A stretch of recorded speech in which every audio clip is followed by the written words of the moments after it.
Bonjour à toutes et tous et bienvenue dans cette nouvelle vidéo où nous allons parler de Stranger Things. Ça me fait trop plaisir qu'aujourd'hui on parle de la série car bon sang, on aura bien attendu en vrai, mais ça valait le coup. J'ai trouvé la saison 4 incroyable et enfin on rentre un peu plus dans du concret, dans de la profondeur. On ressent quand même petit à petit qu'on se rapproche de la fin. Effectivement, pour celles et ceux qui ne savent pas, nous aurons le volume 2 de cette saison 4 le 1er juillet, qui sera composé du coup de 2 épisodes, et le tout dernier épisode durera environ 2h30. Donc voilà, ça promet. Puis dans le futur, nous aurons encore une saison, la 5e, qui cette fois-ci sera la dernière, la véritable fin de Stranger Things. Du coup, comme à l'époque de la saison 2 et de la saison 3, je vous propose qu'on essaye d'analyser tout ça, d'émettre quelques petites théories, pourquoi pas, etc., etc. Je pense que nous pourrons faire un beau 3 théories sur la saison 4 et la saison 5, mais bon, il faudra attendre d'avoir quand même les deux parties, histoire d'avoir toutes les cartes en main. Ah oui, d'ailleurs, je l'ai pas dit, mais évidemment, la vidéo va spoil la saison 4, donc voilà, vous êtes prévenus. Sur ce, on y va. Cette saison 4 permet de lever le voile sur pas mal d'éléments, et de consolider l'univers de Stranger Things. Enfin, ils ont amené les autres enfants à l'écran. Nous avions la connaissance de 8, alias Callie, via la saison 2, mais jamais on nous avait parlé des autres enfants. C'est chose faite désormais, et on comprend mieux pourquoi Eleven était la seule expérience de Brenner dans la saison 1. En parlant de Brenner, tiens, on se demandait depuis longtemps si ce dernier était bel et bien mort, ou non. On en avait énormément parlé à l'époque, avec de grandes théories à son égard, et pareil, c'est désormais validé. Brenner est toujours en vie. Son ancien assistant apparu en saison 2 disait donc bel et bien la vérité. Brenner est donc toujours dans le circuit, et malheureusement pour Eleven, il est la personne qui la comprend le mieux. C'est lui qui l'a façonné, en quelque sorte. Également, on avait beaucoup théorisé là-dessus à l'époque, mais on s'attendait à ce que la série, à un moment donné, explore un peu plus le passé de l'univers. Les frères Duffer, les réalisateurs de la série, savent ce qu'ils font. Ils aiment exploiter les mystères autour de leur univers, et ils ne nous laissent que des petites parcelles à chaque saison. Par exemple, ils avaient dévoilé dans une interview à l'époque de la saison 2, je crois, qu'ils avaient un document de 30 pages sur l'Upside Down. Son fonctionnement, ce qu'il symbolise, etc. Ils ont toutes les clés en main. Leur univers est solide, mais font le choix délibéré de ne pas tout dévoiler. Ce qui est normal, après tout. Donc voilà, tout ça pour dire qu'on s'y attendait un peu, de retourner un peu dans le passé, explorer les origines, tout simplement car on manquait d'informations.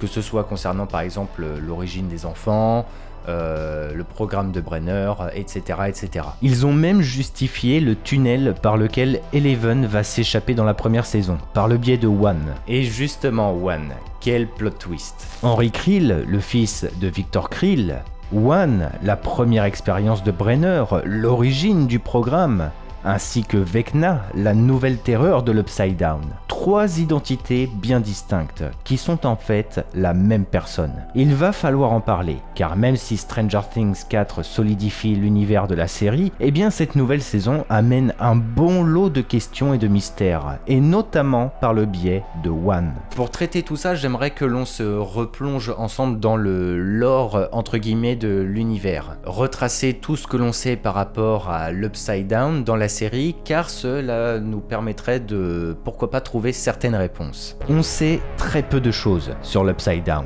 mais ce que l'on sait déjà, c'est que c'est une sorte de dimension parallèle à notre univers, comme l'ombre de notre monde. La chose la plus importante à savoir concernant l'Upside Down, c'est que la faune et la flore fonctionnent comme une seule et même entité. C'est-à-dire que tout ce qui est vivant là-bas est connecté. Et plus que ça encore, ils agissent sous le contrôle du Mind Flayer. Le Mind Flayer, ou flagelleur mental, est le dirigeant, entre guillemets, de l'Upside Down, l'entité suprême qui contrôle tout. Il est la représentation de l'Upside Down, en quelque sorte. Et nous savons par le biais de Will que son but ultime est d'effacer la vie et fusionner le monde réel avec l'Upside Down. Pour ce faire, ce dernier utilise ses créatures, les Démodogs, les Démogorgons, ou encore même les humains qu'il a infectés comme lors de la saison 3. Tout comme le Mind Flayer de Donjons et Dragons, il contrôle les autres par l'esprit. Et du coup, le moyen de l'arrêter était donc de refermer le portail pour couper la connexion entre lui et les autres. Et tout ça c'est hyper important à garder en tête car même si Vecna est désormais là, le Mind Flayer reste l'entité primordiale de l'Upside Down. Comme le dit Dustin, Vecna est le général 5 étoiles du Mind Flayer.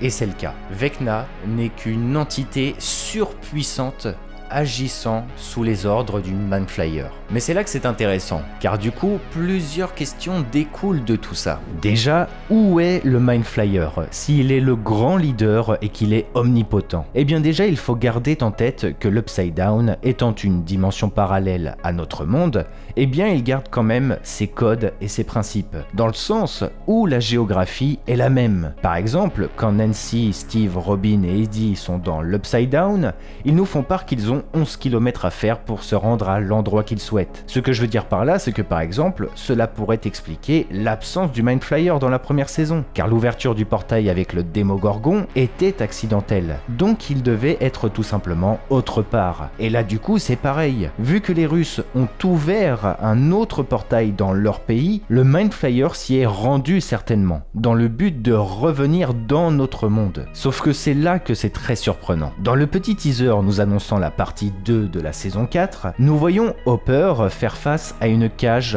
où nous voyons une entité en forme de tornade s'agiter. Le Mind Flayer est une entité composée de tornades. Il est même appelé le monstre tornade en saison 2. Ce qui voudrait dire que les Russes aient potentiellement réussi à le capturer. Cela explique du coup son absence, malgré les nombreux portails générés par Vecna à Hawkins. Après tout, les Russes à Kamtchatka ont beaucoup plus de moyens que les gens à Hawkins. On a tendance à l'oublier, mais nos héros ne sont simplement que des enfants ou des adolescents, et des adultes classiques comme Joyce, Hopper ou Murray. Donc, pourquoi pas? Bon, et il est temps de revenir à Vecna. Je vous avoue qu'on ne sait pas vraiment si One est bel et bien mort, ou s'il est toujours en vie malgré ce corps. Je pense qu'il est toujours vivant en soi, vu qu'il prend plaisir à tuer ses victimes, et qu'en plus de ça, il tue ses victimes toujours de la même manière que quand il était humain. Mais en tout cas, ce qui est sûr, c'est qu'il est sous l'emprise du Mind Flayer. Et une nouvelle fois, c'est là qu'il y a quelque chose d'intéressant à souligner. Comme vous le savez, le Mind Flayer veut tuer tout le monde, et prendre possession du monde. C'est ce qu'il s'évertue à faire depuis la saison 2. Sauf que dans la saison 2, Eleven lui a fermé le portail au nez, ce qui l'a empêché de continuer sa quête. Par le biais des Russes via le centre commercial, ce dernier a pu revenir et plus en colère que jamais. Il a désormais conscience de la menace que représente Eleven à son égard et cherche par tous les moyens de la tuer. Il nous le dit par le biais de Billy. Tout ce qu'il a bâti dans la saison 3, c'est pour pouvoir anéantir Eleven, qui est la barrière ultime entre le monde et l'Upside Down. Sauf que désormais, il y a Vecna. Et Vecna, à l'époque où il était encore One, a été battu par la jeune Eleven.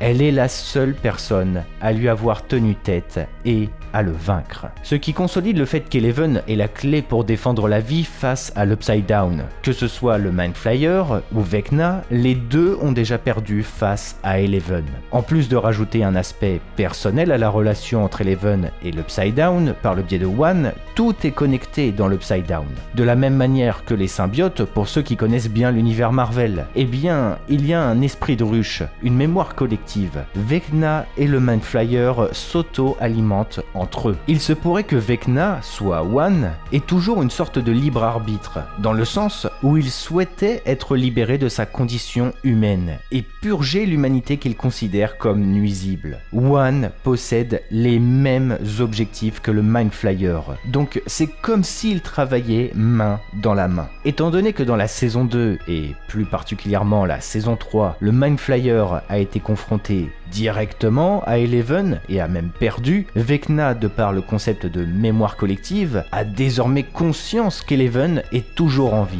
Et c'est pourquoi il agit désormais. Un portail a été ouvert en Russie pour effectuer la connexion avec le monde réel, et c'est ce qui lui permet d'agir et de créer de nouveaux portails avec pour but à la fin de retrouver Eleven et se venger. Et du coup, il semblerait que Brenner et Owen sont au courant de pas mal de choses déjà concernant tout ça, puisque de par les caméras de surveillance, Brenner sait ce qu'il s'est exactement passé la nuit du 8 septembre 1979. Il sait qu'Eleven a délivré One et que ce dernier a tué tout le monde. Sauf que comme le démontre la fin de la série, Eleven a simplement banni One dans l'Upside Down. Avec le temps et de nombreuses expériences par le biais d'Eleven, Brenner va finalement trouver le Démogorgon par erreur. Et quand Eleven va rentrer en contact avec, un nouveau portail va s'ouvrir. Et là encore une fois, il y a une seconde lecture.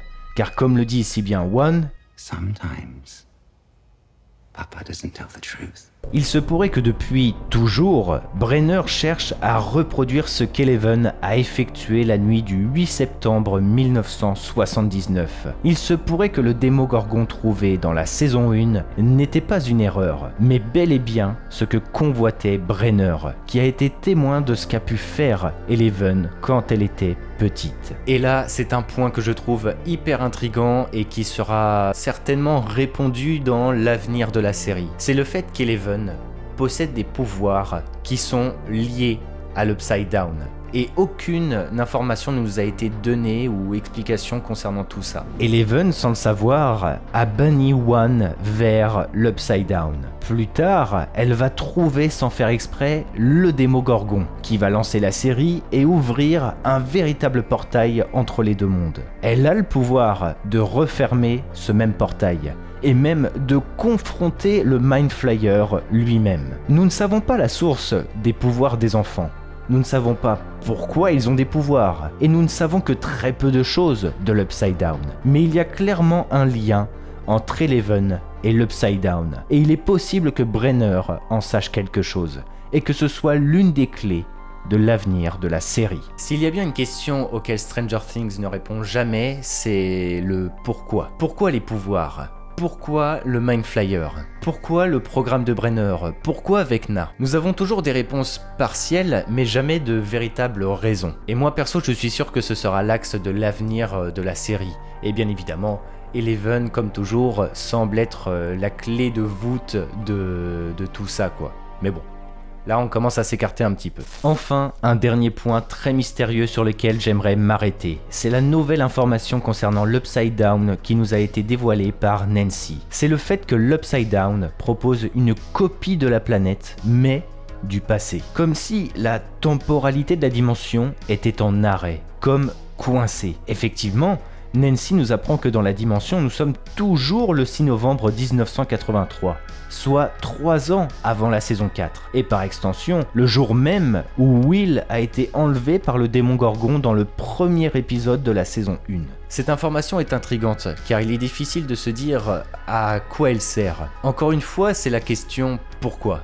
Pourquoi sommes-nous dans le passé, dans l'Upside Down? J'ai peut-être une idée, mais c'est un peu farfelu. Vous me direz ce que vous en pensez. L'Upside Down est une dimension parallèle à notre monde normalement. Sauf que logiquement, vu que tout y est géré par le Mind Flayer et qu'il n'a aucune connaissance de notre réalité et de son évolution, ce que je veux dire par là, c'est comment l'homme a façonné le monde à travers les âges, eh bien l'Upside Down reste une terre vaste, composée de roches et de montagnes. One étant la première personne connue de la série à mettre les pieds là-bas, dû à son bannissement, c'est comme ça que l'on voit l'Upside Down. Sauf que par le biais du premier véritable portail ouvert le 6 novembre 83, à cause du contact entre Eleven et le Démogorgon, les mondes se sont reliés ce jour-là.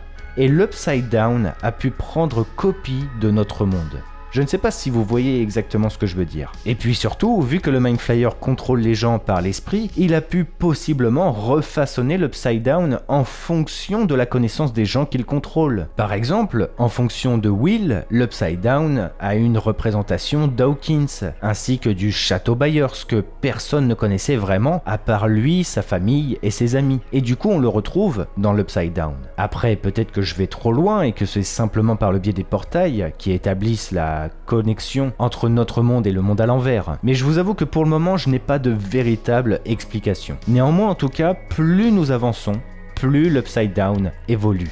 et se forment en fonction de notre monde. À la base, un monde désolé, nous avons désormais une représentation complète d'Hawkins, et un ou plusieurs portails ont été ouverts en Russie. Au vu du but ultime du Mind Flayer, plus nous avançons, plus l'Upside Down ressemble au véritable monde. Est-ce que cela ne traduirait pas que plus nous avançons, plus la réalité se mélange avec l'Upside Down, jusqu'à ne former plus qu'un, ou du moins que l'Upside Down devienne de plus en plus dangereux. Bref, tout est possible.